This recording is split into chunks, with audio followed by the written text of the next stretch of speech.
ने सदस्यगण जिन्हें आज नियम 377 के अधीन मामले उठाने की अनुमति दी है, वह व्यक्तिशः रूप से अपना अनुमोदित पाठ सभा पटल पर प्रस्तुत कर सकते हैं। माननीय गृह मंत्री जी।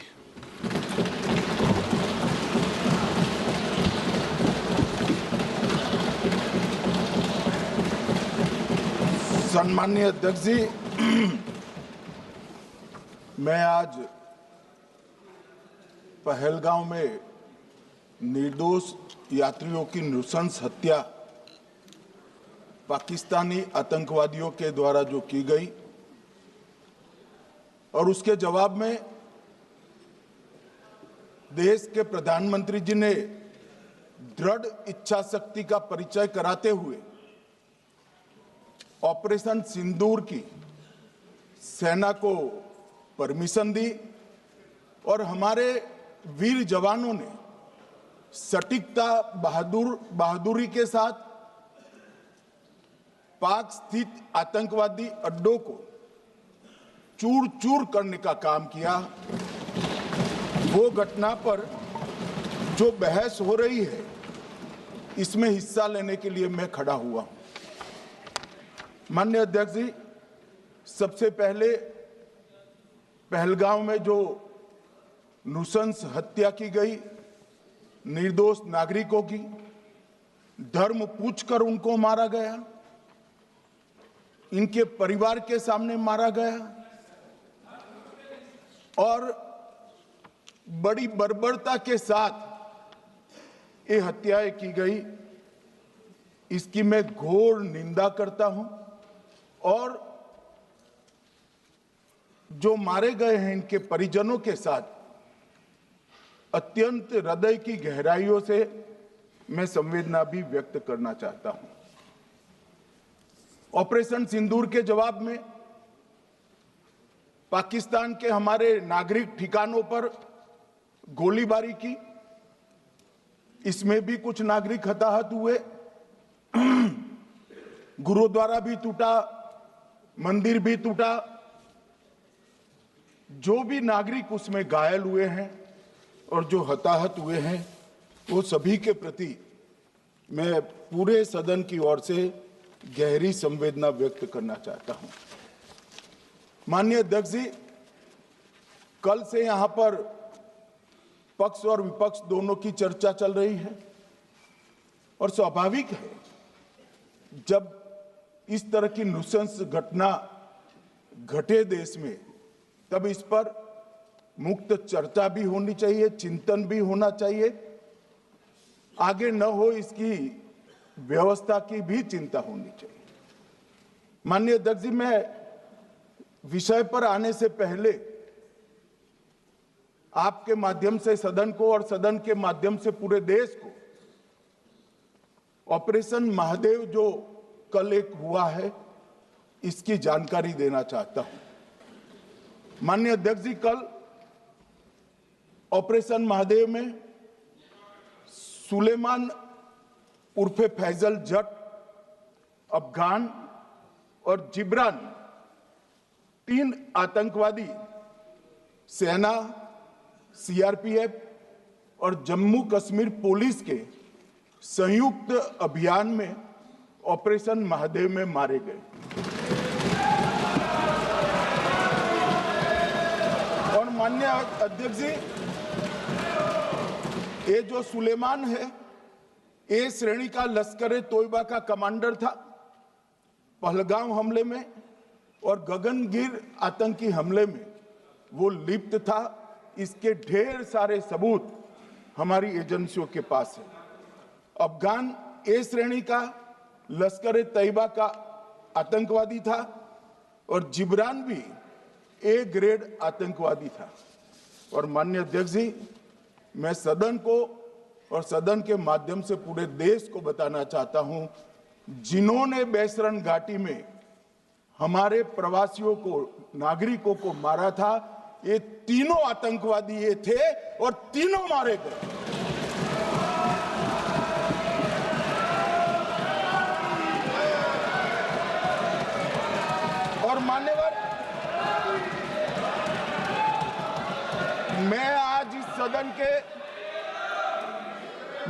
इस सदन के माध्यम से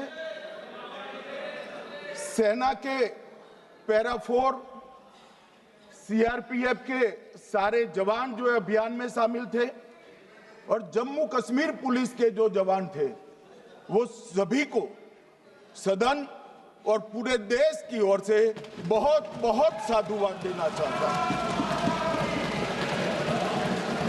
माननीय अध्यक्ष जी, मैं इस ऑपरेशन महादेव के बारे में थोड़ा डिटेल में बताना चाहूंगा। ऑपरेशन महादेव की शुरुआत 22 मई 2025 को, एक प्रकार से तो जिस दिन हत्या हुई थी उसी दिन रात को 22 मई 2025 को हुई। जिस दिन हत्या हुई थी उसी दिन रात को एक सुरक्षा मीटिंग की गई थी जम्मू कश्मीर में। ये पूछ रहे थे, कोई गए नहीं, सिर्फ राहुल गांधी गए। अब आपकी आंख कौन से चश्मे से देख रही है मुझे मालूम नहीं। माननीय अध्यक्ष जी, 1 बजे हमला हुआ, मैं 5:30 बजे श्रीनगर में उतर चुका था। माननीय अध्यक्ष जी, अरे सुनो मैं बताता हूँ ना 22 में, सुनो ना प्लीज, धैर्य रखकर सुनो, हमने आपको नहीं टोका है, सुनना पड़ेगा भाई, ऐसे नहीं चलेगा। माननीय अध्यक्ष जी, नहीं पर बैठे बैठे मत बोलिए आप भी। माननीय अध्यक्ष जी, 23 अप्रैल को टिप्पणी मत करिए। एक सुरक्षा मीटिंग की गई। सभी सुरक्षा बल, सेना, CRPF, BSF, Jammu Kashmir police, और सबसे पहले उसमें निर्णय किया गया कि जो नृशंस हत्यारे हैं वो देश छोड़कर पाकिस्तान भाग न पाए, इसकी हमने पुख्ता व्यवस्था की और भागने नहीं दी। 22 मई को आईबी के पास एक ह्यूमन इंटेल आई और एक क्षेत्र के अंदर, दाची गांव क्षेत्र के अंदर आतंकवादियों की उपस्थिति की सूचना मिली। आईबी और सेना द्वारा दाचीकाम क्षेत्र में अल्ट्रा सिग्नल कैप्चर करने के लिए जो इंस्ट्रूमेंट हमारी एजेंसियों ने बनाए हैं, इसके द्वारा इस सूचना को पुख्ता करने के लिए मई से 22 जुलाई तक लगातार प्रयास किए गए। ठंड में ऊंचाइयों पर हमारे सेना के अधिकारी पैदल इनके सिग्नल प्राप्त करने के लिए घूमते रहे, आईबी के अफसर भी घूमते रहे, सीआरपीएफ भी घूमती रही, और मान्यवर 22 जुलाई को हमें सफलता मिली। सेंसर्स के माध्यम से आतंकवादी होने की पुष्टि मिल गई। तब 4 पैरा जो हमारी सेना का एक हिस्सा है, उसकी नेतृत्व में 4 पैरा के जवान, सीआरपीएफ के जवान और जम्मू कश्मीर पुलिस के जवान मान्यवर एक साथ ये आतंकवादियों को घेरने का काम किया। सेना, सीआरपीएफ, जम्मू कश्मीर पुलिस की मीटिंग भी की गई। जो 5 ह्यूमन एसेट्स थे उनको भी वहां भेजा गया, और कुल मिलाकर कल जो ऑपरेशन हुआ, इसमें हमारे निर्दोष नागरिकों को मारने वाले तीनों आतंकी मौत के घाट उतार दिए। मान्यवर, तीनों के नाम मैंने बताए हैं, सुलेमान उर्फे फैजल जट, अफगान और जिब्रान। मान्यवर, वो तो एक आशंका थी कि यही लोगों ने घटना की है, मगर मैं बाद में एनआईए की जांच पर आता हूं, एनआईए ने पहले से ही इनको, जिन्होंने आसरा लिया था, वो लोगों को गिरफ्तार कर रखा था। उनको खाना पहुंचाने वाले लोगों को अपने कब्जे में रखा था। तो जब आतंकवादियों के शव श्रीनगर आए, इनसे पहचान कराई गई। 4 लोगों ने पहचान लिया, यही 3 लोग थे जिन्होंने पहलगांव में आतंकी घटना को, मगर हमने इस पर भी भरोसा नहीं किया मान्यवर, कोई जल्दबाजी नहीं की। हमने जो आतंकी घटना स्थान से कारतूस मिले थे, वो कारतूस का एफएसएल रिपोर्ट पहले से करा कर रखा था और चंडीगढ़ सेंट्रल एफएसएल के अंदर बैलिस्टिक रिपोर्ट के आधार पर उनका रिपोर्ट तैयार था। जब ये कल आतंकवादी मारे गए, इनकी 3 राइफलें पकड़ी गई, एक M9 अमेरिकन राइफल थी और 2 AK-47 राइफल थी। जो कारतूस मिले थे वो भी M9 और AK-47 के भी थे, मगर हमने इससे भी संतोष नहीं माना। ये राइफलों को एक विशिष्ट विमान के द्वारा कल रात को 12 बजे चंडीगढ़ पहुंचा गया और पूरी रात फायरिंग कर इसके भी खाली खोखे जनरेट किए गए। 2 खोखों का मिलान किया गया, राइफल की नाली और निकले हुए खोखों का भी मिलान हो गया। तब ये तय हो गया कि इन्हीं 3 राइफलों से हमारे निर्दोष नागरिक मारे गए। और मान्यवर, आज मैं सदन को बताते हुए बहुत खुश हूं। मोदी जी ने ऑपरेशन सिंदूर कर आतंकवादियों को जिन्होंने आतंकवादियों को भेजा था, उनके आकाओं को जमीन में मिलाने का काम किया था। सेना और सीआरपीएफ ने वो आतंकवादियों को भी समाप्त कर दिया। और मान्यवर,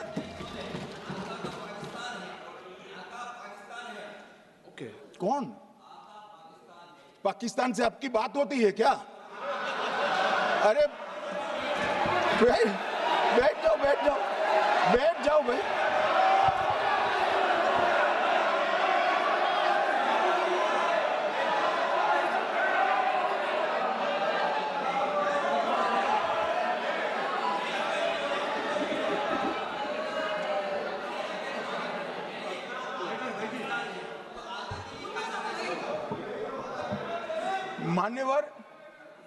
मान्यवर, मैं बताता हूं कैसे इनके आका मारे गए, वो भी नाम के साथ बताता हूं, जगह के साथ बताता हूं, घंटे, मिनट और सेकंड के साथ बताता हूं।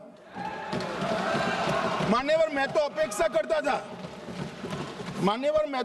करता था कि जब ये सूचना सुनेंगे, पक्ष विपक्ष में खुशी की लहर दौड़ जाएगी, मगर ये स्याही पड़ गई इनके चेहरे। क्या है मान्यवर, किस तरह की पॉलिटिक्स? भाई, आतंकवादी मारे गए, आपको इसका भी आनंद नहीं है?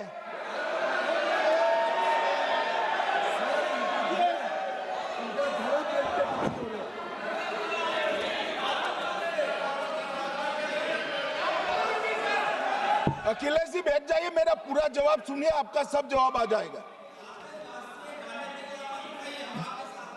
भाई, आप आतंकवादियों का धर्म देखकर दुखी मत होइए।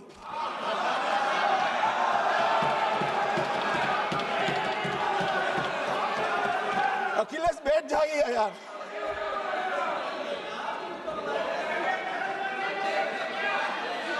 अखिलेश जी बैठ जाइए। मान्यवर, किसी को संशय रखने की जरूरत नहीं है। बैलिस्टिक रिपोर्ट मेरे पास है, मेरे हाथ में है और 6 वैज्ञानिकों ने इसको क्रॉस चेक किया है। सुबह 4:46 पर फोन पर मुझे 6 ने वीडियो फोन पर कहा है कि 100% वही गोलियां हैं जो वहां चलाई। मान्यवर, ये हमारे देश की सेना, सीआरपीएफ और जम्मू कश्मीर पुलिस, ये तीनों का एक साझा बहुत बड़ा कामयाबी है, जिस पर 140 करोड़ को नाज होना चाहिए, देश की जनता को नाज। मान्यवर, मैं तो गया था वहां पर, जब ये घटना हुई दूसरे दिन इनके परिजनों को मिला था। 6 दिन की शादी वाली बच्ची विधवा होकर मेरे सामने खड़ी थी। आज तक मैं वो दृश्य नहीं भूल सकता। मगर आज सारे परिजनों को मैं कहना चाहता हूं कि मोदी जी ने ऑपरेशन सिंदूर से भेजने वालों को भी मारा और हमारे सुरक्षा बलों ने जिनको भेजा था उनको भी मारा और एक ऐसा सबक सिखाया है कि आने वाले कई दिनों तक कोई ऐसी हिम्मत नहीं कर पाएगा। मान्यवर, मैं थोड़ा एनआईए की जांच के बारे में भी बताना चाहूंगा। मान्यवर, जिस दिन लश्कर-ए-तोयबा ने और इसके आउटफिट टीआरएफ ने इसकी जिम्मेदारी ली, उसी दिन हमने तय कर लिया था कि ये जांच एनआईए को सौंप दी जाएगी, क्योंकि एनआईए आतंकवाद के केसों की जांच के लिए, वैज्ञानिक तरीके से जांच करने के लिए और सजा कराने के लिए महारत हासिल की हुई विश्व मान्य एजेंसी है, जिसका सजा कराने का दर 96% से ज्यादा है। मान्यवर, हमने तुरंत ही इसकी जांच एनआईए को दे दी। हमने पूरी व्यवस्था की, सेना, बीएसएफ, सीआरपीएफ और जम्मू कश्मीर पुलिस ने कि ये लोग देश छोड़कर भाग न जाए। और मान्यवर, इसकी जांच की शुरुआत हुई। एक थकाने वाली बहुत लंबी जांच हुई है। जांच के दौरान मृतक के परिजन जो साथ में थे, उनको सभी को चर्चा किए गया। पर्यटकों, खच्चर वालों, पोनी वालों, फोटोग्राफर, कर्मचारियों, विभिन्न दुकान में काम करने वाले लोगों, कुल मिलाकर 1055 लोगों की लंबी 3000 घंटे से ज्यादा पूछताछ इंफॉर्मेशन के लिए की गई और इस सबको वीडियो पर रिकॉर्ड कर दिया गया। और बाद में इसके आधार पर स्केच बनाया गया और ढूंढते 22/6/25 को एक बशीर की पहचान की गई और परवेज की पहचान की गई, जिन्होंने आतंकवादी घटना के अगले दिन आतंकवादियों को शरण दी थी। उनको अपने ढोक में रखा था। वो दोनों को गिरफ्तार कर लिया गया। अब वो हमारी कस्टडी में है। दोनों गिरफ्तार अपराधियों ने खुलासा किया कि 21/4/25 की रात को 8 बजे 3 आतंकवादी बेसरन से लगभग 2 किलोमीटर दूर स्थित परवेज ढोक में आए थे। आतंकवादियों के पास AK-47 और M9 कार्बाइन थी। जो 2 आतंकवादियों ने काली पोशाक पहनी थी और एक ने छद्म वेश किया था। खाना खाया, चाय पी और ढोक से निकलते वक्त कुछ खाना, नमक, मिर्च और मसाले लेकर वो चले गए। मान्यवर, उस वक्त हमने जिन खोखों को रिकवर किया था, इसको हमने चंडीगढ़ FSL में टेस्टिंग के लिए भेज दिया। और जब चंडीगढ़ FSL में टेस्टिंग के लिए भेजा गया तो वही राइफल से एप्को आतंकी हमला हुआ था, वो भी निश्चित हुआ। तो आज इसके साथ साथ दूसरे एप्को आतंकी हत्या को अंजाम देने वाले आतंकियों का भी इसके साथ ही समाप्ति हुई है, उनको मार दिया गया है। मान्यवर, और इसके बाद में स्केच बनाया गया। गिरफ्तार किए गए दोनों आरोपियों की माता जो थी, इन्होंने ये तीनों आतंकियों के मृतदेहों को पहचान लिया है। दोनों आतंकवादी घटना में साथ लेने वाले उनके साथियों ने भी पहचान लिया है और अब उसकी FSL की पुष्टि भी आज सुबह 4 बजे हो गई थी। अब मैं जांच का पूरा ब्यौरा बताना चाहता हूं। मान्यवर, ये हमले में 3 पाकिस्तानी आतंकवादी थे। हमले में 2 AK-47 और 1 M9 कार्बाइन का प्रयोग किया गया था। और अब जो पकड़े गए हैं, इसके सुलेमान के कारण एप्को का मामला भी आज रिजॉल्व हो रहा है और आतंकवादियों को पनाह देने वाले 2 स्थानीय लोगों को भी इस केस में पकड़ लिया गया है। अब मान्यवर, कल पूछते थे कहां से आए, कहां गए, किसकी जिम्मेदारी है। भाई, जिम्मेदारी हमारी ही है, हम सरकार में हैं, हमारी ही जिम्मेदारी है। मगर मैं पूछता हूं, जब आप सरकार में थे तब क्या क्या हुआ था, इसकी जिम्मेदारी किसकी थी और क्यों निर्वहन नहीं किया, वो भी बाद में पूछूंगा। जरा धीरज से सुनना। मगर मान्यवर, मुझे एक बड़ा दुख हुआ कल इस देश के पूर्व गृह मंत्री चिदंबरम जी ने सवाल उठाया कि क्या प्रूफ है कि ये आतंकवादी पाकिस्तान से आए, और मान्यवर ने कब उठाया? जब संसद में चर्चा होने वाली थी। क्या कहना चाहते हैं चिदंबरम साहब? किसको बचाना चाहते हैं? पाकिस्तान को बचाकर आपको क्या मिलेगा? वो ये कह रहे हैं कि और क्या है? मत जवाब दो।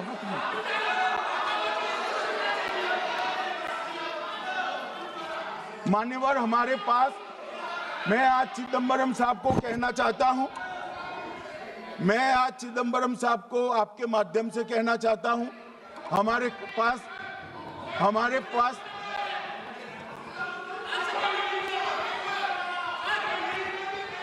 मान्यवर, हमारे पास प्रूफ है, वो भी मैं सदन के सामने रखना चाहता हूं कि तीनों पाकिस्तानी थे। 3 में से 2 के पाकिस्तान के वोटर नंबर भी आज हमारे पास उपलब्ध है। मान्यवर, ये राइफलें हैं, ये राइफलें भी हमारे पास उपलब्ध है। इनके पास से जो चॉकलेटें मिली हैं, वो चॉकलेटें ढोक में से मिली, वो भी पाकिस्तान की बनाई हुई चॉकलेट है। मान्यवर, ये कहते हैं कि पाकिस्तानी नहीं थे, इसका मतलब पूरी दुनिया के सामने इस देश का एक पूर्व गृह मंत्री पाकिस्तान को क्लीन चिट दे रहा है।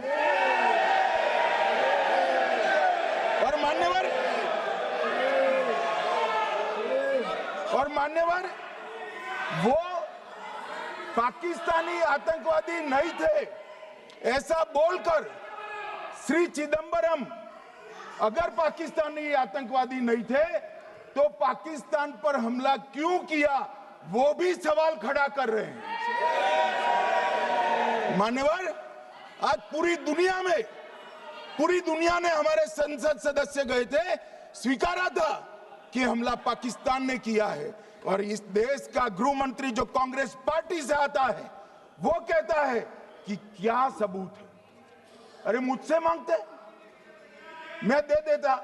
टीवी से मांगते हैं, पूरी दुनिया के सामने उजागर करते हैं, सच सुबह खड़ा करते हैं। पाकिस्तान को बचाने का इनका ये षड्यंत्र आज 130 करोड़ लोग जान रहे हैं। बच नहीं पाओगे आप लोग, बच नहीं पाओगे। मान्यवर,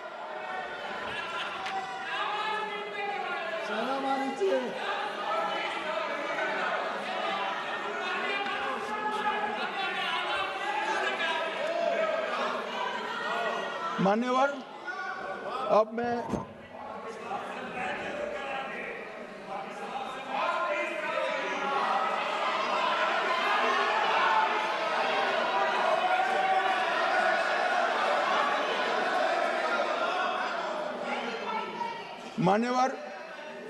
अब मैं पहलगांव आतंकी हमला और ऑपरेशन सिंदूर, ये दोनों घटनाक्रम के लिए मान्यवर ये अभी से थक जाते हैं।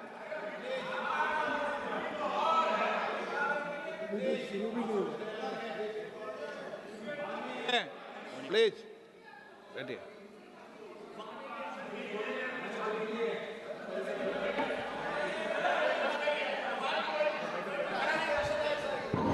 मान्यवर, मैं आपके माध्यम से कहना चाहता हूं, थोड़ा धैर्य रखे भैया, अभी तो शुरू हुआ है, अभी तो शुरू हुआ है। मान्यवर, मैं पहलगांव आतंकी हमला और ऑपरेशन सिंदूर के बारे में पूरा घटनाक्रम बताना चाहता हूं। कल ढेर सारे सवाल उठाए।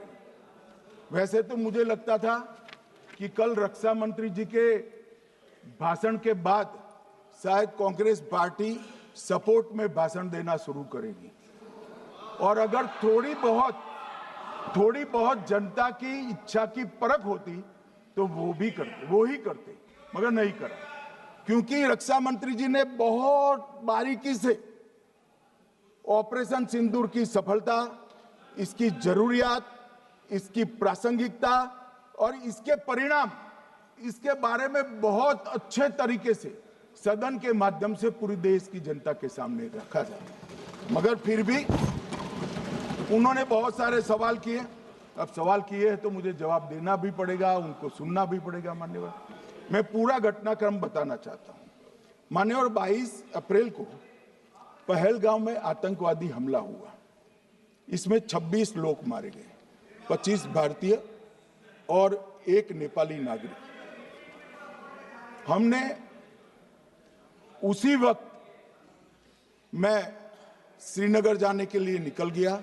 रात को ही सुरक्षा बलों की मीटिंग कर ये भाग न पाए इसकी व्यवस्था की। माननीय मोदी जी ने 23 और 30 अप्रैल को सीसीएस की मीटिंग चेयर की। ये कह रहे हैं, मैं आज बताना चाहता हूं कि सीसीएस की 23 अप्रैल की मीटिंग में क्या हुआ। सबसे पहला कांग्रेस पार्टी का ब्लंडर था सिंधु जल संधि, इसको स्थगित करने का काम नरेंद्र मोदी जी ने किया। हमने अटारी के माध्यम से एकीकृत जांच चौकी जो चलती थी उसको बंद कर दिया। पाकिस्तानी नागरिकों के सार्क वीजा को सस्पेंड कर सभी को वापस पाकिस्तान भेजने का काम किया। पाकिस्तान स्थित उच्चायोग में रक्षा, सैन्य, नौसेना के सलाहकारों को अवांछनीय व्यक्ति घोषित किया। संख्या को 55 से घटाकर 30 किया और सीसीएस ने ये संकल्प लिया कि जहां पर भी ये आतंकवादी छुपे हैं उनको और उनकी ट्रेनिंग करने वाले अड्डों को सेना, पुलिस, सीआरपीएफ, बीएसएफ उचित जवाब देगी। मान्यवर, जिस तारीख को ये हुआ उसी दिन ये निर्णय हो चुका। मान्यवर, इसके बाद में कल गोगाई जी कहते थे मोदी जी 24 को पहलगाम जाने की जगह बिहार गए। सुनो यार। मान्यवर, मोदी जी जब ये पहलगाम घटना हुई यहां नहीं थे, विदेश में थे। आने के बाद तुरंत सीसीएस बैठक की और मोदी जी जिस दिन बिहार गए उस दिन पहलगाम में कुछ नहीं, कोई नहीं था, सिर्फ राहुल गांधी थे। सारे लोग चले गए थे, सारे लोग वहां से अपने अपने ठिकाने पर चले गए थे। मगर इन्होंने एक बात कही, उस पर मेरी आपत्ति है। मान्यवर, उन्होंने कहा 24 अप्रैल को चुनावी भाषण किया। मान्यवर, देश का नेतृत्व करने वाले देश के प्रधानमंत्री की फर्ज होती है कि देश की संप्रभुता पर, देश के नागरिकों पर अगर ऐसा जघन्य हमला होता है तो जनता की भावनाओं के अनुरूप जवाब देना चाहिए।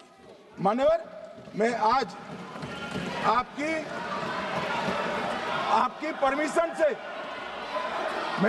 परमिशन से मोदी जी के बिहार भाषण के कुछ अंश पढ़ना चाहता हूं।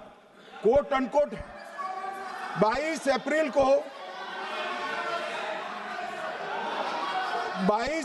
को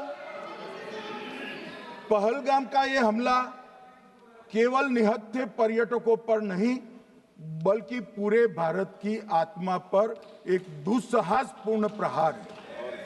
आतंकवाद के प्रति दृढ़ और कड़ा रुख, आतंकियों और इसके हमले की साजिश रखने वालों की कल्पना से भी बढ़कर उनको सजा दी जाए। मान्यवर, महत्वपूर्ण है आतंकियों और इसकी साजिश रचने वाले दोनों को। आतंकियों की बची खुची जमीन भी मिट्टी में मिलाने का समय आ गया है। 140 करोड़ भारतीय इस बात के लिए एकजुट है कि आतंकी आकाओं की कमर तोड़ दी जाएगी। भारत हरेक आतंकवादी और उनके समर्थकों की पहचान करेगा, उनका पता लगाएगा और उन्हें दंडित करेगा। आतंकवाद कभी भी भारत की आत्मा नहीं तोड़ पाएगा। न्याय सुनिश्चित करने का मैं हर संभव प्रयास करूंगा। अनकोट। अब इसमें किसी को चुनावी भाषण दिखाई पड़ता है तो उसकी समझ शक्ति पर बहुत सारे सवालिया निशान लग जाते हैं। ये चुनावी भाषण नहीं है, आतंकवाद के खिलाफ लड़ने का 140 करोड़ भारतीयों का प्रतिघोष है जो मोदी जी ने वहां दिया। इनको चुनावी भाषण दिखाई पड़ता है। जैसे चश्मे होते हैं ऐसी ही दृष्टि होती है। मान्यवर, इसके बाद 30 अप्रैल को मान्यवर 30 अप्रैल को सीसीएस की बैठक हुई, पहले 23 को हुई थी। उसमें सशस्त्र बलों को पूर्ण ऑपरेशन की फ्रीडम दे दी गई। प्रधानमंत्री मोदी जी ने सीसीएस की उपस्थिति में रक्षा मंत्री, एनएसए और सेनाओं के प्रमुख के साथ बैठकर पूर्ण ऑपरेशनल फ्रीडम देने का काम किया और इसके बाद ये ऑपरेशन सिंदूर हुआ। मान्यवर, ऑपरेशन सिंदूर 7 मई को रात को 1:04 से 4 मिनट से 1:24 तक चला। उसमें पाकिस्तान के 9 आतंकी ठिकानों को ध्वस्त कर दिया और पूरी दुनिया ने इसके दृश्य देखे। साहब, इससे बड़ा संयमित हमला नहीं हो सकता। आजकल दुनिया में युद्ध चल रहे हैं, हम देख रहे हैं, बच्चे मर रहे हैं, महिलाएं मर रही, निर्दोष मर रहे। हमने 9 आतंकी अड्डों को समाप्त किया, परंतु एक भी सिविलियन नहीं मारा गया, केवल और केवल आतंकी मारे गए। स्थान थे मरकज सुभान अल्लाह बहावलपुर, मरकज तैयबा मुरीद के, महमूना जाया कैंप सियालकोट, अरे नाम सुनो काम में आएंगे, सरजाल camp Sialkot, Sawai Nala camp Muzaffarabad, Syedna Bilal camp Muzaffarabad, Gulpur camp Kotli, Barnala camp Bingbarg और अब्बास कैंप कोटली। मान्यवर, सर्जिकल स्ट्राइक और एयर स्ट्राइक में हमने पाक ऑक्यूपाई कश्मीर में ही हमला किया, एक प्रकार से भारत के हिस्से पर ही हमला किया। पाक ऑक्यूपाई कश्मीर हमारा ही है, तो हमने तो हमारे हिस्से में हमला किया। मगर इस बार 100 किलोमीटर अंदर घुसकर पाकिस्तान की भूमि पर आतंकवादियों को तबाह करने का काम। और मान्यवर, ये आतंकी के ठिकानों पर हमला हुआ, इसमें मारा कौन गया?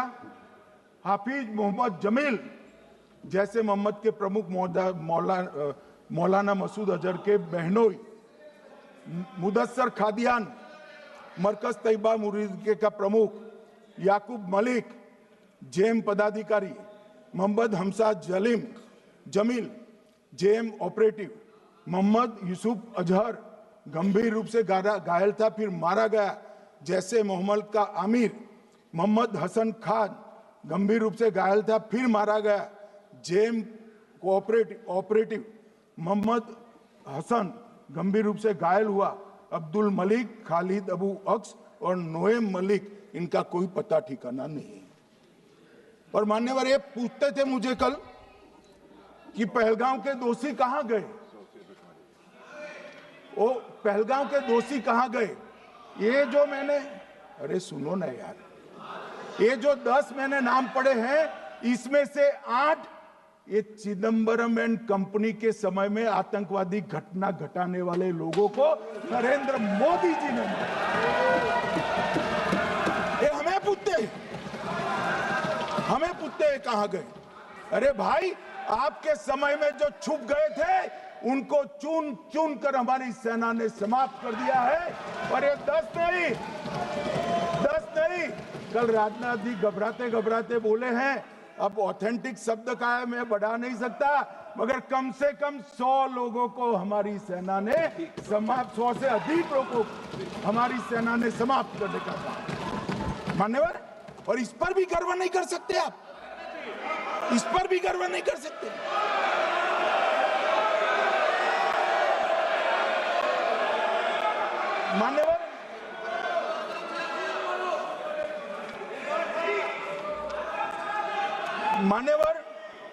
7 मई को 1:26 पर 22 मिनट पर ये हमारा काम समाप्त हो गया। हमारे डीजीएमओ ने उनके डीजीएमओ को बता दिया कि भाई हमने आतंकवादी हमलों पर स्थानों पर सिर्फ हमला किया है, इनके हेडक्वार्टर पर हमला किया है, जो हमारा आत्मरक्षा का अधिकार है। पूरी दुनिया इसको एक्नॉलेज करती है। ऐसा नहीं हो सकता है मनमोहन सिंह के समय की तरह कि वो आकर मारेंगे और हम चुपचाप बैठे रहेंगे और जाकर चर्चा करेंगे। ये नरेंद्र मोदी सरकार, ऐसा नहीं हो सकता। डोजियर भेजते रहेंगे। मान्यवर, उरी में हमला हुआ, हमने सर्जिकल स्ट्राइक किया। पहलगाम में हमला हुआ, एयर स्ट्राइक करा, और अरे पुलवामा में हुआ, एयर स्ट्राइक करा, और पहलगाम में हमला किया। 100 किलोमीटर अंदर जाकर 9 अड्डों और 100 से ज्यादा आतंकवादी को समाप्त। मान्यवर, अब देखें, हमने तो हमला किया था पाकिस्तान स्थित टेररिस्ट ठिकानों पर। अब पाकिस्तान से गलती हो गई। टेररिस्ट ठिकानों पर जो हमला किया था उसको वो अपने पर का हमला मान बैठे और पूरी दुनिया में कहते थे कि हमारा टेररिज्म से कोई लेन देन नहीं है। ये तो अब ऐसे ही ग्रुप करते, हम तो विक्टिम है, जो मनमोहन सिंह ने सर्टिफाइड भी कर दिया था कि ये भी विक्टिम है। मान्यवर, मगर दूसरे दिन इनकी श्रद्धांजलि का कार्यक्रम हुआ और पाकिस्तान को मालूम नहीं पड़ा कि ये पूरी दुनिया देखेगी।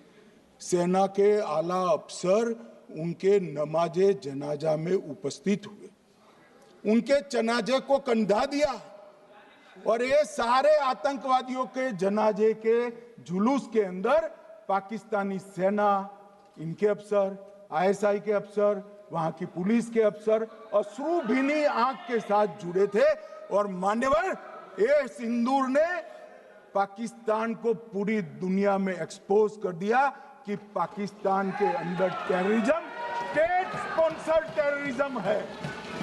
ये पूरी तरह से, मान्यवर, पूरी तरह से एक्सपोज हो गया।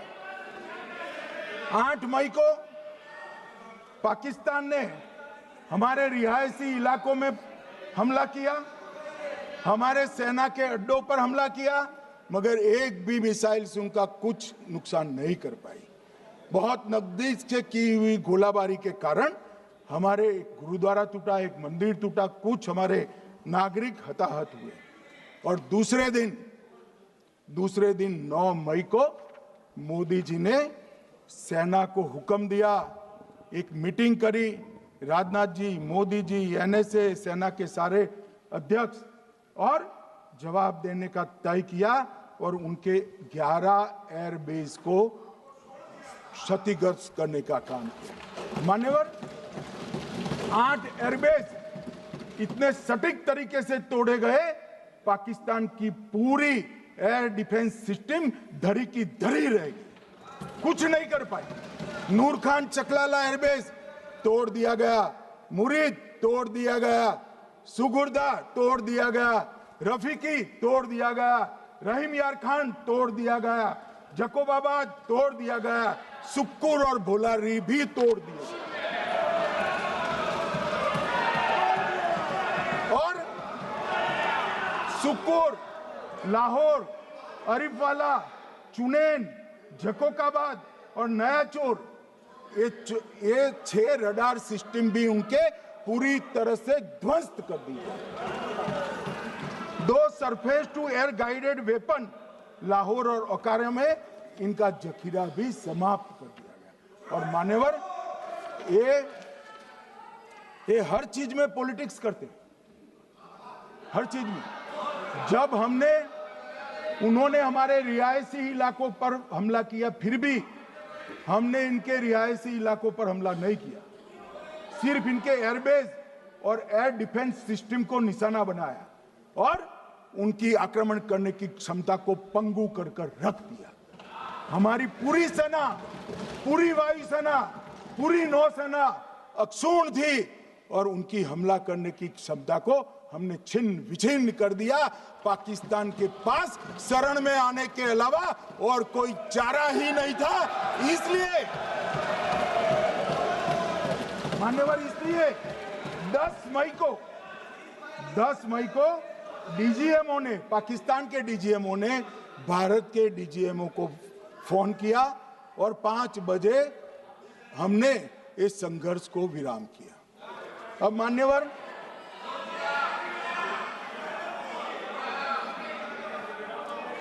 ये लोग कल सवाल उठा रहे थे कि इतनी अच्छी पोजीशन में थे, आपने युद्ध क्यों नहीं किया? युद्ध के कई परिणाम होते हैं मान्यवर, करना न करना वो सोचकर करना पड़ता है। मगर मैं इसी देश के इतिहास से कुछ घटनाएं बताना चाहता हूं। 1948 में मान्यवर, कश्मीर में हमारी सेनाएं निर्णायक बढ़त पर थी। सरदार पटेल ना बोलते रहे, जवाहरलाल नेहरू जी ने एक तरफा युद्ध विराम कर दिया। और मान्यवर, मैं बड़ी जिम्मेदारी के साथ कहता हूं, मैं इतिहास का विद्यार्थी हूं। पाक ऑक्यूपाई कश्मीर का अगर अस्तित्व है तो जवाहरलाल नेहरू जी की ये युद्ध विराम के कारण है। इसका जिम्मेदार जवाहरलाल नेहरू है। मान्यवर, 1960 में सरदार पटेल ने विरोध किया था, गाड़ी लेकर आकाशवाणी तक गए थे, घोषणा न करते, दरवाजे बंद कर दिए थे। मान्यवर, 1960 में सिंधु जल पर भौगोलिक व रणनीतिक रूप से हम बड़े मजबूत थे और उन्होंने सिंधु समझौता क्या किया? 80% भारत का पानी पाकिस्तान को दे दिया। मान्यवर, 62 के लड़ाई की बात मैं बाद में करता हूं। 65 की लड़ाई में हाजीपीर जैसे स्ट्रेटेजिक जगह पर हमने कब्जा किया था। 66 में उसको लौटा दिया गया। मैं 71 के युद्ध की भी बात करना चाहता हूं। मान्यवर, 71 में कल राजनाथ जी ने भी बताया, पूरे देश ने इंदिरा जी का समर्थन किया। उन्होंने पाकिस्तान के 2 टुकड़े कर दिए। बहुत बड़ी विजय थी भारत की और सदियों तक भारत इस विजय पर गर्व करेगा। हम सब भी करते हैं, हमें कोई आपत्ति नहीं। मगर हुआ क्या मान्यवर? युद्ध की विजय की चकाचौंध में क्या हुआ?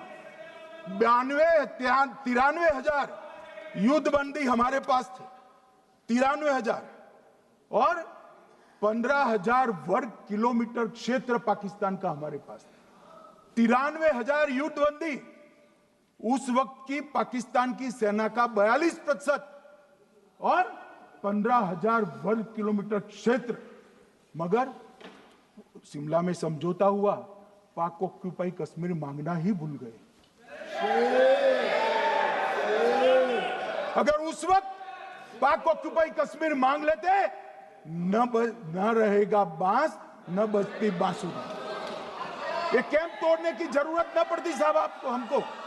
मान्यवर, इतना ही नहीं, पाक ऑक्यूपाई कश्मीर तो नहीं लिया, मांगना ही भूल गए। 15,000 वर्ग किलोमीटर की जीती हुई भूमि भी वापस दे दी।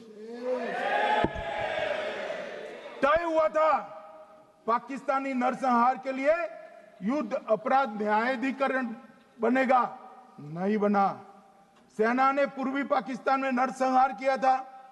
195 पाकिस्तानी अधिकारियों पर मुकदमा चढ़ना था। भुट्टो अपने साथ इंदिरा जी के सामने से छुड़ा कर ले गए। जनरल मानेक शॉ का एक कोट अनकोट कहता हूं, जनरल मानेक शॉ का, जो एक प्रकार से आर्किटेक्ट माने जाते हैं बांग्लादेश विजय के, इन्होंने कहा कि भुट्टो ने भारत के नेतृत्व को मूर्ख बनाया। अब जो शब्द है, मैं आप कोट अनकोट है, इसमें मेरा कुछ नहीं है, ये लोग गुस्सा न हो सकते। I told her into bracket Indira Gandhi, Indira ji को कहा, that he into bracket Bhutto के लिए, he has made monkey out of you. समझ में आता है? ये फील्ड मार्शल साहब ने कहा है मान्यवर, और ये हमें सिखा रहे हैं, ये नहीं किया, वो नहीं किया, फलाना नहीं किया, ठिकाना नहीं किया। अरे भाई, आप तो पाकिस्तान को क्लीन चिट दे रहे हो कि पाकिस्तान ने हमला ही नहीं किया है। क्या अधिकार है आपको पूछने का? कोई अधिकार नहीं है साहब। देखिए क्या होता है, मैंने कहा पाकिस्तान को क्लीन चिट दे रहे हो, तो कनी मोदी जी कह रही है कि हम नहीं दे रहे। कनी मोदी जी, माननीय अध्यक्ष जी, आपके माध्यम से मैं कनी मोदी को बताना चाहता हूं, माननीय सदस्य जी को, कि वो कह रही है हमने नहीं दिया, मगर जिसके साथ बैठते हो उसका दोस्त तो आपके सर पर आएगा ना। चिदंबरम जी कर रहे हैं, आपके राज्य से है, कांग्रेस के प्रमुख नेता है, देश के पूर्व गृह मंत्री कह रहे हैं कि पाकिस्तान ने आतंकवादी नहीं भेजे थे। क्या क्लीन चिट देना चाहते? किसी को अधिकार नहीं है साहब यहां आतंकवाद पर बोलने का, किसी को अधिकार नहीं। मान्यवर, मैं अब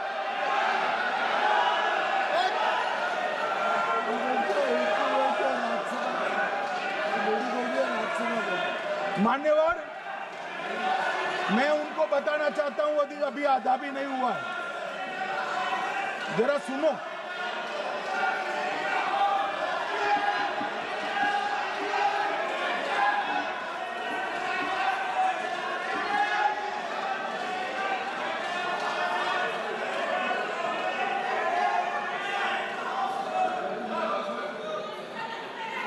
मान्यवर, 62 के चिन्ह में क्या हुआ, 62 के युद्ध में क्या हुआ? ये अभी कल कुछ कांग्रेस के सदस्य चीन का सवाल पूछ रहे थे, मैं आज पूछना चाहता हूं 62 के युद्ध में क्या हुआ? 38,000 वर्ग मीटर, पूरा सदन ध्यान से सुने, 38,000 वर्ग मीटर अक्साई चीन का हिस्सा चीन को दे दिया गया।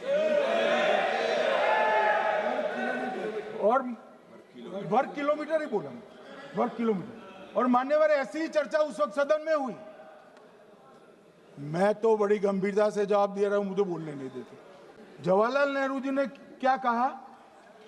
वहां घास का एक तिनका भी नहीं उगता है, वो जगह को क्या करे। तो एक संसद सदस्य ने, नेहरू जी का सर मेरे जैसा था,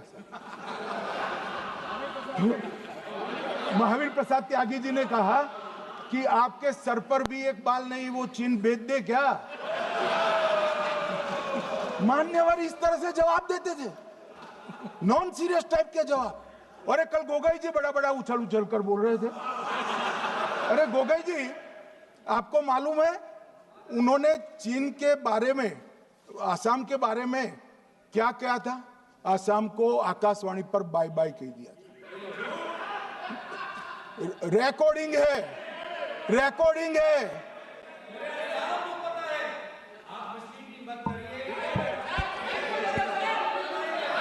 मान्यवर, मैं भी सहमत हूं, पूरे आसाम को पता है। मान्यवर,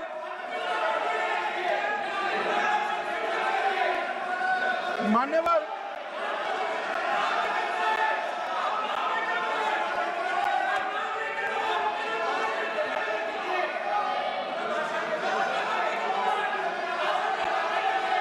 मान्यवर, मुझे मालूम है पूरे आसाम को पता है, इसीलिए तो वो विरोध पक्ष में बैठे हैं वहां पर आसाम में, पूरे आसाम को पता है। और मान्यवर,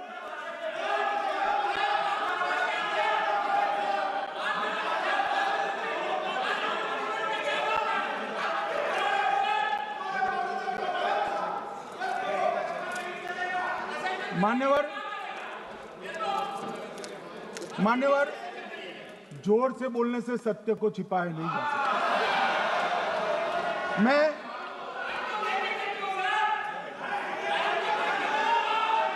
मान्यवर, मैं selected works of Jawaharlal Nehru series volume 29 पृष्ठ 231 पर से एक जवाहरलाल नेहरू जी के पत्र को कोट करना चाहता हूं।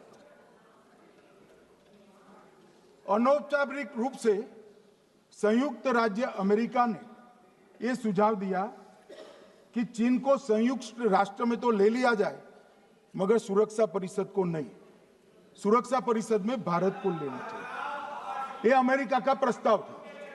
नेहरू जी ने कहा, हम इसे स्वीकार नहीं करते क्योंकि इससे चीन के साथ हमारे संबंध खराब होंगे और चीन जैसे महान देश को बुरा लगेगा। मान्यवर, आज चीन सुरक्षा परिषद में है और भारत बाहर है। मोदी जी प्रयास करें अंदर ले जाने का। इसका कारण जवाहरलाल नेहरू का ये स्टैंड है।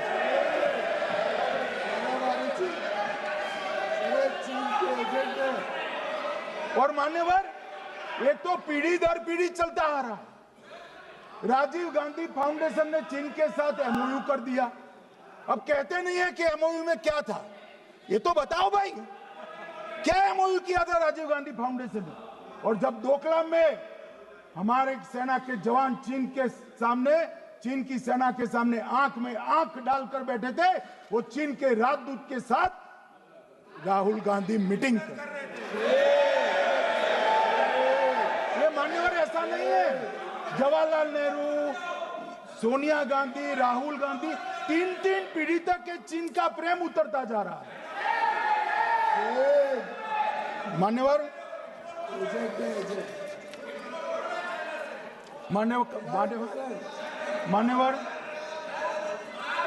मैं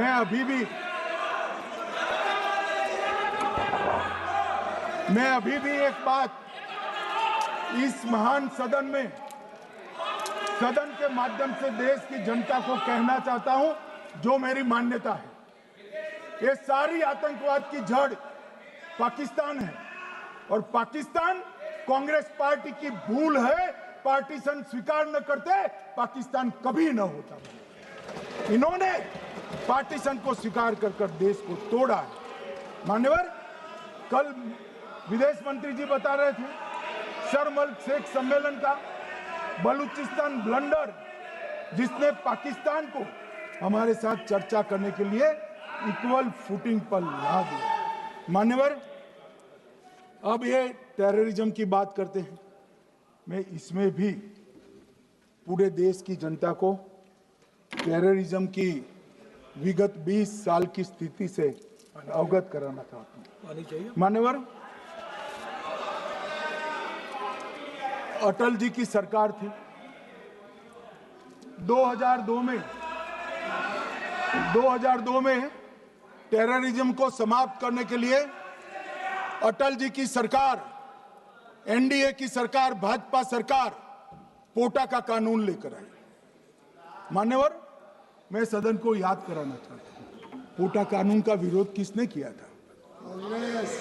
किसने किया? कांग्रेस पार्टी ने किया। हमारे पास बहुमत नहीं था राज्यसभा में।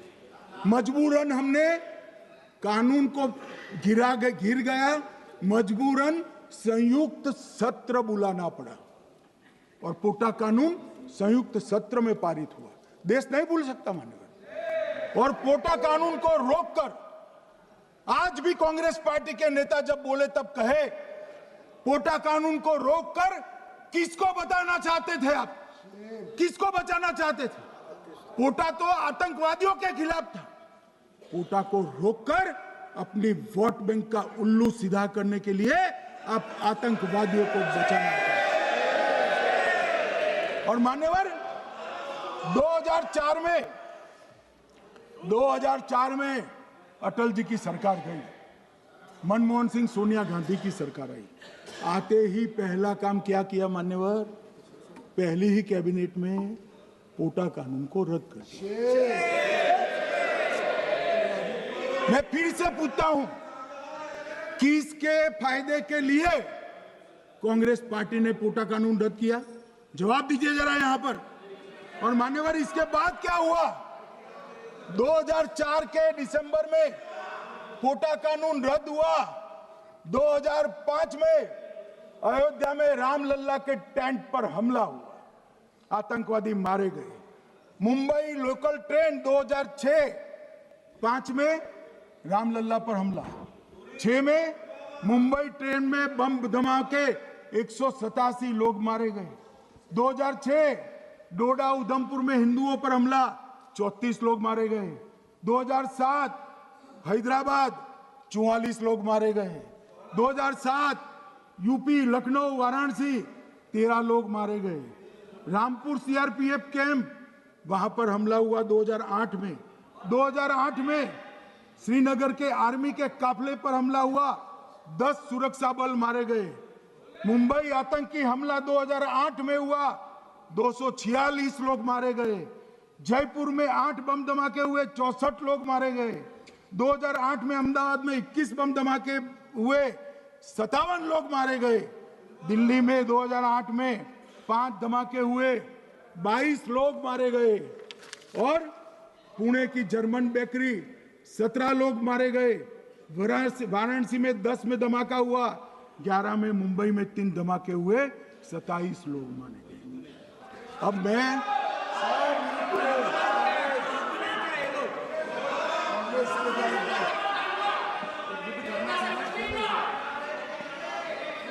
मान्यवर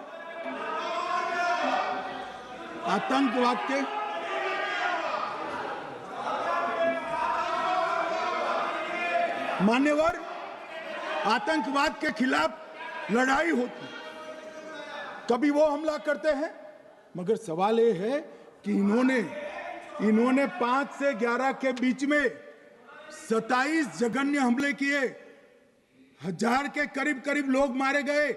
आपने क्या किया? क्या किया आपने? जवाब दीजिए, क्या किया?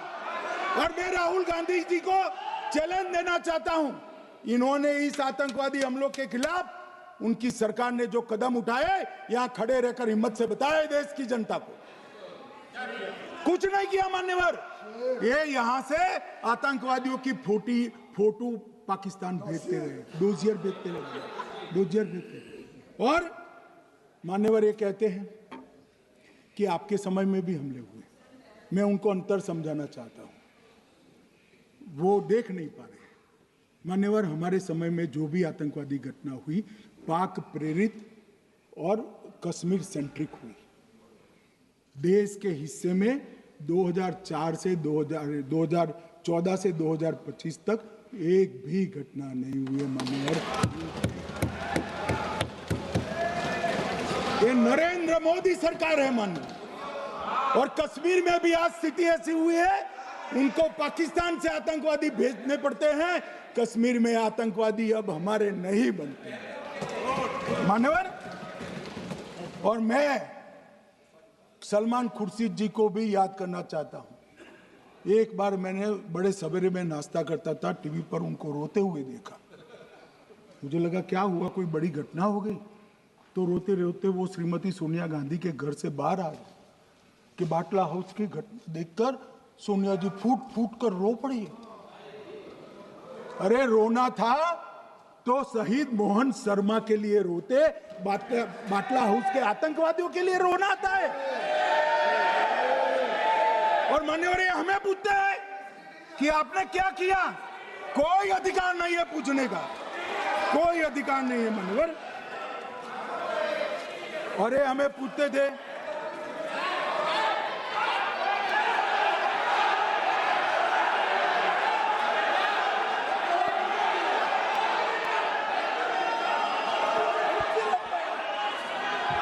मान्यवर, अभी 25% बाकी।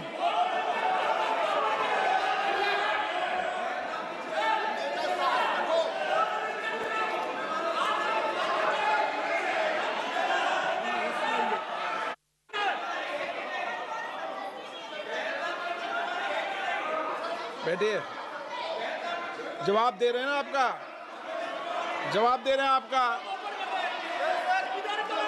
पहलगांव के बाद जो घटनाक्रम घटित, उसका जवाब दे दिया ना माननीय गृह मंत्री जी ने। आपने पूछा आतंकवादियों क्या हुआ, आतंकवादियों का जवाब दे दिया। क्या पूछना चाहते हैं आप? आपने हर सवाल पूछा, हर सवाल जवाब सुनिए।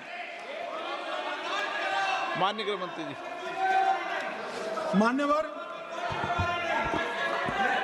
मान्यवर, इन लोगों को कल ऐसा था कि ये जो बेसरन के गुनहगार है वो पाकिस्तान भाग गए, तो बड़े आवाज से पूछते थे भाग गए भाग गए भाग गए, गृहमंत्री क्या करता है, जिम्मेदारी ले।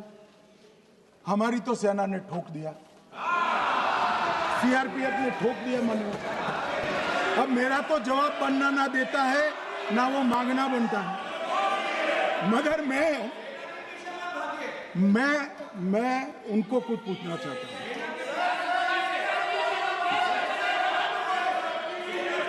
मान्यवर,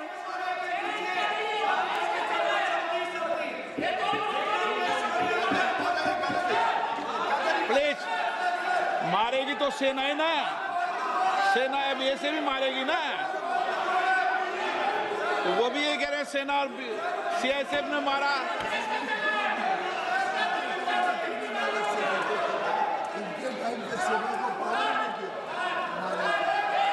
मान्यवर, ये कहते हैं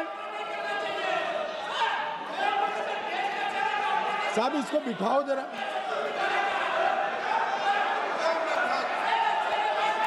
हाँ प्लीज बैठिए बैठिए बैठिए बैठिए बैठिए।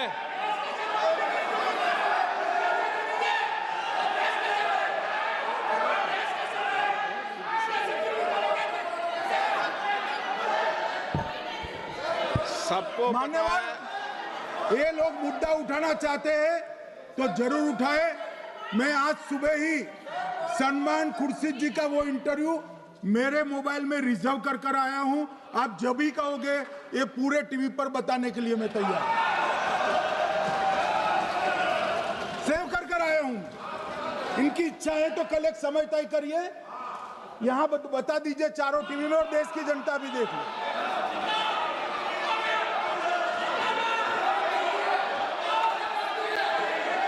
मान्यवर कह रहे हैं बताओ, आप बताओ, बताना है या नहीं बताना, ये पूछो ना उनको। Please please.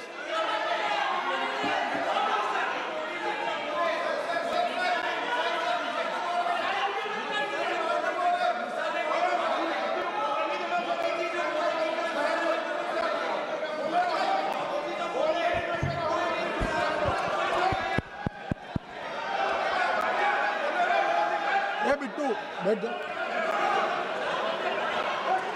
मान्यवर, ये पूछ रहे थे कि क्यों भाग गए। अब मेरा समय काफी जाएगा, मैं जरा संक्षिप्त में कहता हूं, घटनाओं पर नहीं जाऊं। दाऊद इब्राहिम कासकर 1986 में भागा, श्री राजीव गांधी की सरकार। सैयद सलाउद्दीन 93 में भागा, कांग्रेस की सरकार। टाइगर मेमन 93 में भागा, कांग्रेस की सरकार। अनीस इब्राहिम कासकर 93 में भागा, इनकी सरकार। रियाज भटकल 2007 में भागा, इनकी सरकार। इकबाल भटकर 2010 में भागा, इनकी सरकार। मिर्जा सादाब बेग 2009 में भागा, इनकी सरकार। अब मान्यवर, मेरा तो जवाब मांग लिया, हमारे सुरक्षा बलों ने मेरा जवाब भी दे दिया, अब राहुल गांधी इसका जवाब दे।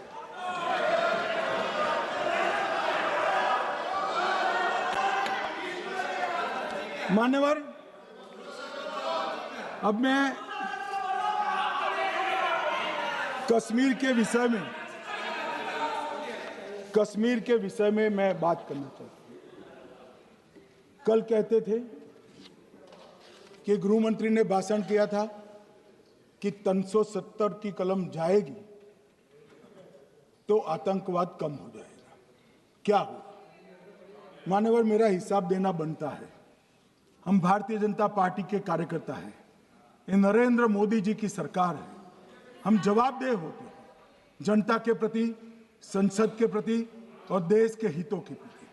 मैं आज देश की जनता के सामने 2004 से 14 और 2015 से 25 10-10 साल का लेखा जोखा रखना चाहता हूं। 2004 से 14 में अखंड सोनिया मनमोहन की सरकार थी 10 साल की,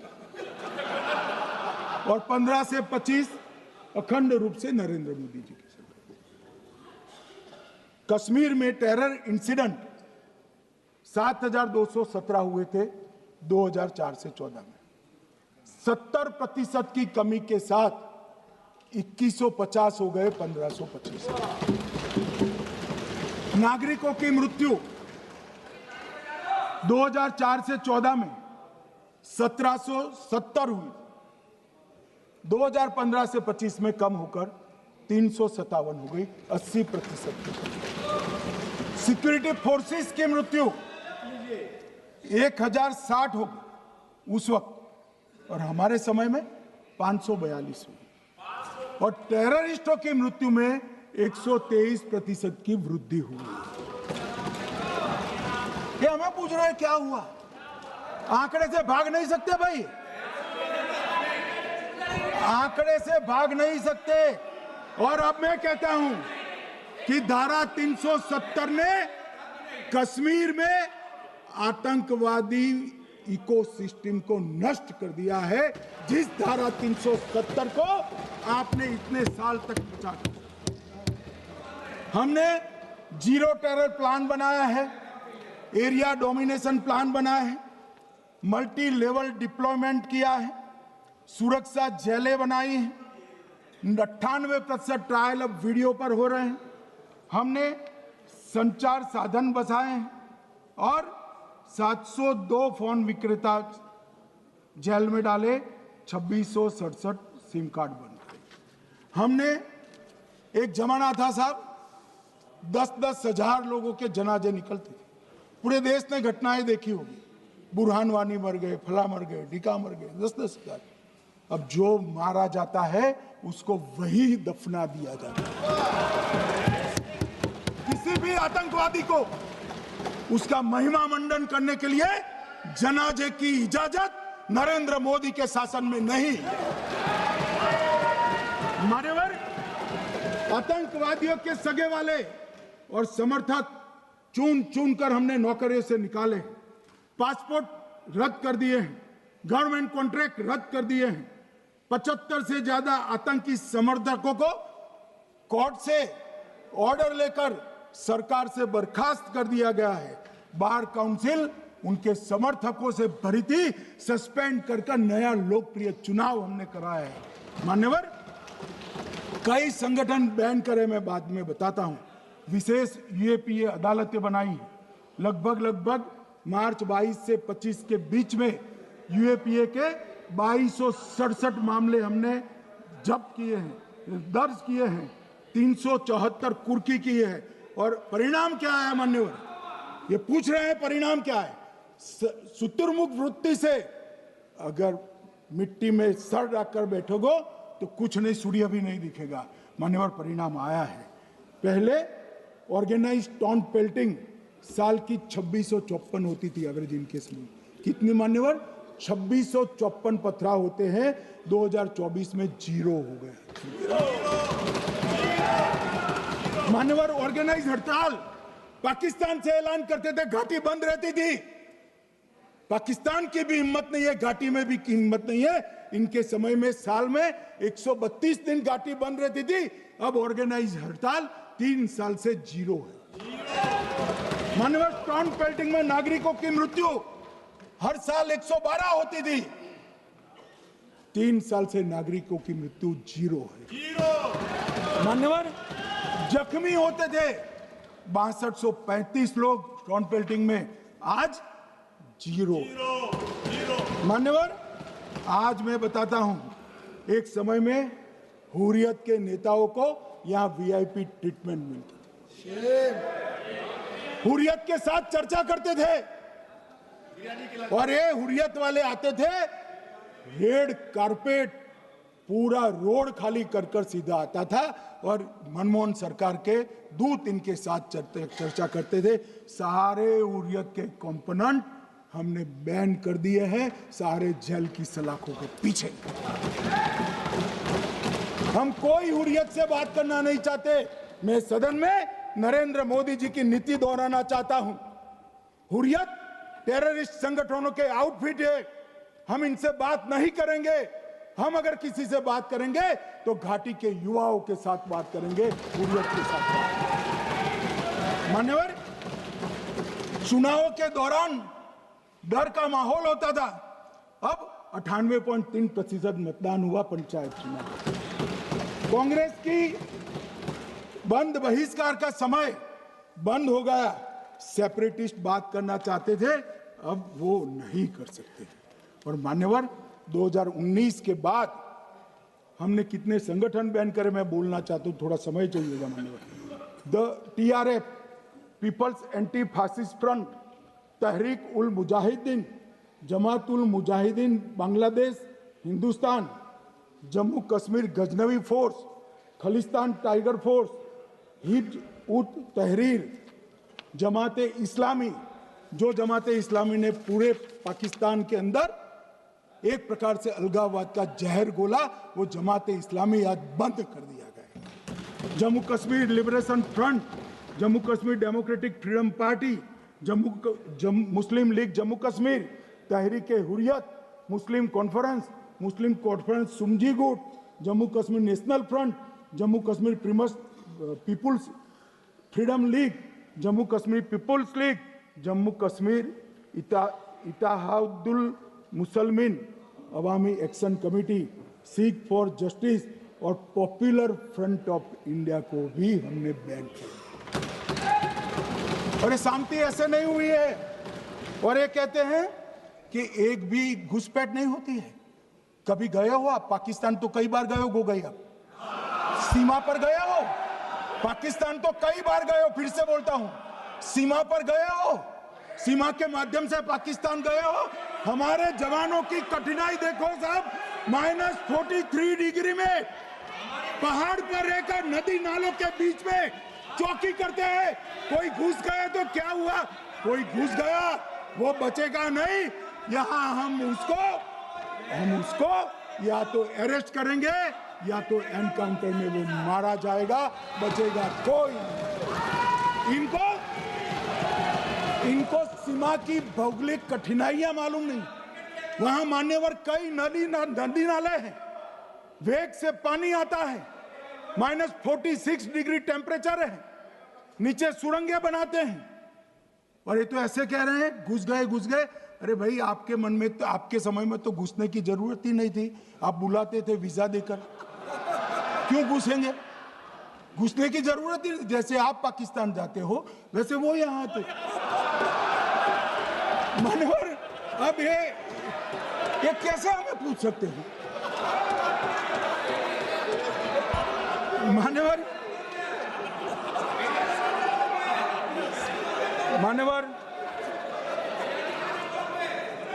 मैं समझ रहा हूं मान्यवर, मैं समझ रहा हूं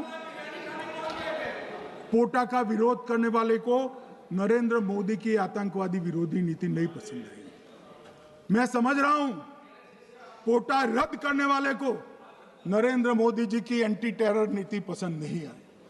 मैं समझ रहा हूं टेररिस्टों का बचाव कर वोट बैंक बनाने वालों को एक कोई नीति पसंद नहीं आएगी। मानवर, इसका विरोधी होना है। परंतु मैं आज एक बात यहाँ सदन के सामने आपके माध्यम से सदन को और दुनिया को बताना चाहता हूँ। मानवर, ये नरेंद्र मोदी सरकार है, टेररिज्म के खिलाफ हमारी जीरो टॉलरेंस की नीति है, ऑफर है, और हम विजयी हो। और मान्यवर, मैं फिर से अंत में ऑपरेशन महादेव में जुड़े हुए सेना, CRPF और जम्मू कश्मीर पुलिस के सभी जवानों को 2 हाथ जोड़कर प्रणाम कर बहुत बहुत साधुवाद।